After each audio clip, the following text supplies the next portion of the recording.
భారతదేశంలో లోక్సభ స్థానాలు 543 నుంచి 816కు పెరగబోతున్నాయని చెప్పి ప్రభుత్వ వర్గాలు చెప్తున్నాయి. యాక్చువల్లీ లోక్సభలో స్థానాల పెంపు గురించి ఎప్పటినుంచో చర్చలో ఉంది. చిన్న దేశమైన బ్రిటన్ దాదాపు 7 కోట్ల జనాభాకే హౌస్ ఆఫ్ కామన్స్‌లో మనం అక్కడ చూస్తే గనక 650 మంది ఉన్నారు సభ్యులు. కానీ భారతదేశంలో 140 కోట్ల జనాభాకి కేవలం 543 మందే లోక్సభలో ఉన్నారనమాట. దాన్ని 816 చేయాలని చెప్పి ప్రభుత్వం ఆలోచిస్తోంది.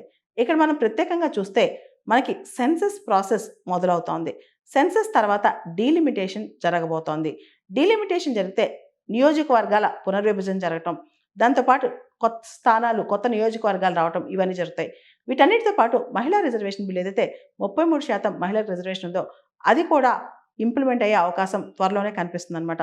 మొత్తం మీద వచ్చే ఎన్నికలు ఏదైతే 2029లో వస్తున్నాయో ఆ ఎన్నికలకి ఇవన్నీ కూడా సెన్సస్ కావచ్చు, డీలిమిటేషన్ కావచ్చు, ఉమెన్ రిజర్వేషన్ బిల్ కావచ్చు, ఇవన్నీ కూడా రెడీ అవుతున్నట్టు మనకు అర్థమవుతుంది.